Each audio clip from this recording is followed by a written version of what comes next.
आप ठीक दिखते हैं, मुस्कुराते हैं, लोगों के साथ घुल मिल जाते हैं, अच्छे से बातें भी करते हैं, लेकिन क्या आप सच में ठीक हैं? आप अंदर से ऐसा ही महसूस करते हैं या आपको ऐसा लगता है कि आप धीरे धीरे टूट रहे हैं? आपके मन में, आपके दिल में कोई ऐसा खालीपन, कोई ऐसा स्ट्रगल है जो आप एक्सप्रेस कर ही नहीं पा रहे हैं, और इसके कारण अंदर ही अंदर आप बहुत ही परेशान हैं, उलझे हैं। एक्सप्रेशन चाहिए लेकिन आप एक्सप्रेस करते नहीं हैं।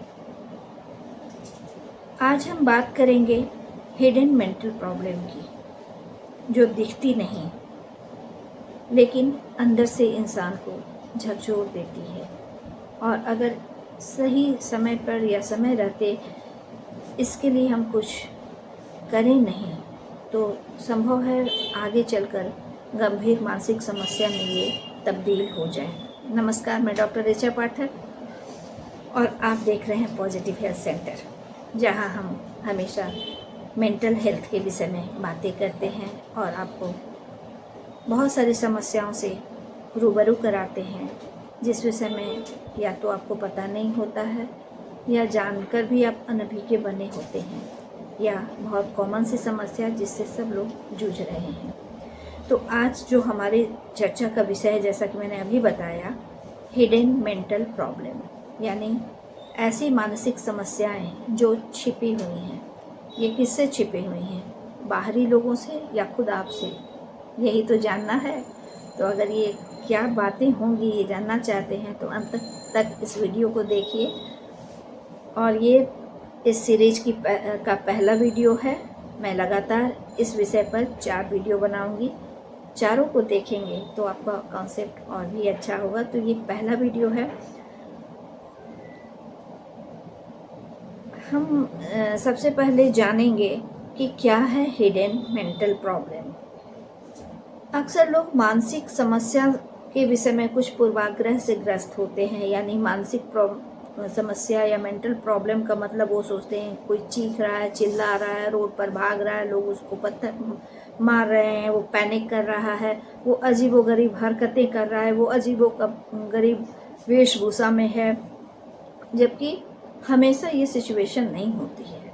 कई बार हमारे अंदर बहुत कुछ चलता रहता है जो मेंटल डिजीज बनने का कारण बनता है, या मेंटल प्रॉब्लम की शुरुआत हो गई होती है, लेकिन अवेयरनेस की कमी कह लीजिए, या जानबूझकर उस चीज़ को इग्नोर करने की प्रवृत्ति कह लीजिए, कि हम उन चीज़ों से अपने आप को जानबूझकर दूर रखने की कोशिश करते हैं, क्योंकि शुरू से ही ऐसा समाज रहा है जहाँ मेंटल डिसऑर्डर या मेंटल प्रॉब्लम्स को सहज लिया ही नहीं गया। इसे एक सोशल स्टिग्मा के रूप में माना गया, अरे उसके घर कोई पागल। तो ये शब्द कहीं हमारे जीवन में, हमारे घर, हमारे परिवार से न जुड़ जाए तो कभी ऐसी स्थितियां या समस्याएं आती भी हैं तो हम उसे इग्नोर करने लगते हैं। तो सबसे पहले इसके साइन और सिम्टम्स जब हम समझेंगे तभी तो पता चलेगा कि एक्चुअल हिडन मेंटल प्रॉब्लम क्या है। तो कुछ लक्षण हैं, जैसे बिना किसी कारण के, मैंने बहुत आपने हार्ड वर्क किया, थकान हो रहा है तो इट्स ओके, ये नॉर्मल है, नेचुरल है, होगा ही। लेकिन आप कुछ भी नहीं कर रहे हैं, कोई भी ऐसा शारीरिक या मानसिक श्रम नहीं कर रहे हैं, उसके बावजूद आपको हमेशा थकान महसूस हो। छोटी छोटी बातों पर इरिटेट हो जाना। गुस्सा होना भी एक स्वाभाविक इमोशन है, और किसी क्रिया के प्रतिक्रिया में अगर हम गुस्सा होते हैं जो वाजिब है तो चलिए ठीक है, लेकिन छोटी छोटी चीज़ों में भी अगर हर छोटी बातों में हम इरिटेट होने लगते हैं। उसके अलावा अकेला रहने की में अच्छा लगना। नॉर्मल चीज़ें ये हैं कि इंसान अकेला नहीं रहना चाहता है, क्योंकि मनुष्य एक सामाजिक प्राणी है, और जहाँ लोग होते हैं उनके अपने होते हैं, जहाँ उनको मिलकर बात करके समय गुजार के अच्छा लगता है। तो नॉर्मल फेनोमेना है कि लोगों के बीच रहना अच्छा लगता है, लेकिन कभी कभी आपको ऐसा लगता होगा कि कोई ना रहे, अकेले रहूं। साइंटिस्ट हों, फिलोसफर हों, चिंतक हों, साहित्यकार हों तो उनके लिए कभी कभी अकेले रहना भी ज़रूरी होता है, क्योंकि क्रिएटिविटी उनके अंदर आती है जिसको वो करते हैं, तो वो उनके वर्क से जुड़ा हुआ अकेलापन अलग है। लेकिन सब कुछ सही है, आपको पहले लोगों से मिलना जुलना बातें करना अच्छा लगता था, लेकिन अब आप ऐसा नहीं कर रहे हैं।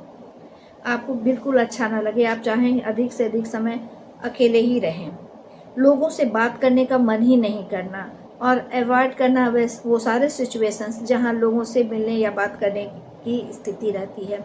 ओवर थिंकिंग, हमेशा थिंकिंग मतलब थॉट्स दिमाग में चलते ही रहते हैं, और मोस्ट ऑफ द थॉट्स हों वो निगेटिव हों या ऐसी चीज़ें हों जिससे आपके मन में नकारात्मक इमोशंस डेवलप हों। और ये जो ओवर थिंकिंग हो रहा है, आप इसको एक्सप्रेस भी नहीं कर पा रहे हैं। सब ठीक है बोल देना, जबकि अंदर से ठीक महसूस न करना। तो ये कुछ ऐसे साइन और सिम्टम्स हैं जो हिडन मेंटल प्रॉब्लम की ओर स्पष्ट इशारा करते हैं। इसके पहले मैंने हाई फंक्शनिंग एंजाइटी पर भी वीडियो बनाए थे, तो वो भी एक इसी प्रकार का डिसऑर्डर है, हिडन डिसऑर्डर है, जो नज़र नहीं आता है। लोग वैसे लोगों को लोग सोचते हैं बहुत सक्सेसफुल है, बहुत एक्टिव है, बहुत सोशल रूप से जुड़ा हुआ है लोगों से, सारी चीज़ें, लेकिन वो अंदर से बहुत अकेला होता है। वो जो भी चीज़ें एक्सप्रेस करते हैं वो हाई फंक्शनिंग वाले एंजाइटी वाले लोग, वो बस उनका मास्क होता है। अंदर से वो बहुत ही डरे हुए, हमेशा इनसिक्योर कि मेरा पोजीशन कहीं छीन ना जाए, तो ये स्थिति रहती है। वो हमेशा अपने आप को बेस्ट प्रूव करना, बेस्ट होते हुए भी कहीं ना कहीं उनको अंदर से लगना कि हम ऐसे नहीं हैं। तो इस तरह के मैंने ये वीडियो बनाए थे जिसमें मैंने इसके विषय में पूरा कहा था। तो वो भी एक प्रकार का हिडन मेंटल प्रॉब्लम ही है, वो विभिन्न प्रॉब्लम में से एक वो है। तो ये सारी चीज़ें, ये सारी कैफियत होती है अगर हम हिडन मेंटल प्रॉब्लम की समस्याओं से गुजर रहे हैं। आखिर ऐसा होता क्यों है? साइकोलॉजिकल इंसाइट क्या होता है जो हमारे अंदर इस तरह की स्थितियाँ आ जाती हैं जब हम अपने इमोशंस को बार बार दबाते हैं किसी भी कारण से, या बचपन में या आगे चलकर हमारी वो आदत हो जाती है, जो भी इमोशन है हमने उसको सप्रेस कर लिया, दबा लिया। या फिर जब हम अपने आप को लोगों के सामने स्ट्रांग दिखाना चाहते हैं कि भाई हम इमोशनल नहीं हैं, हम कमज़ोर नहीं हैं, हम रोते नहीं हैं, हम हारते नहीं हैं, एक दिखावा। तो ये प्रवृत्ति जो होती है, इसकी वजह से भी हम क्या करते हैं, इमोशन को सप्रेस कर देते हैं।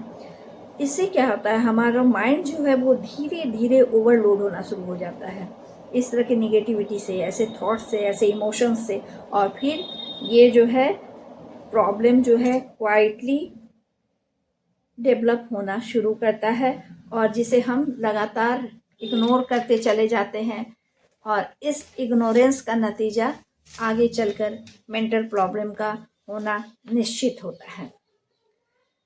अगर आप खुद को इससे रिलेट कर रहे हैं और आपको ऐसा लग रहा है कि हाँ ये सारी चीज़ें तो हैं, तो सबसे पहली बात क्या है, आप आज से क्या कीजिए, सबसे पहले आप एक्सेप्ट करें कि आप ठीक नहीं हैं। दिखावा नहीं करें कि I am okay, I am good, I am well, नहीं। अगर आप अंदर से ठीक महसूस नहीं कर रहे हैं तो इस सिचुएशन को स्वीकार कीजिए और कहिए कि नहीं, मैं ठीक नहीं हूँ। आप समय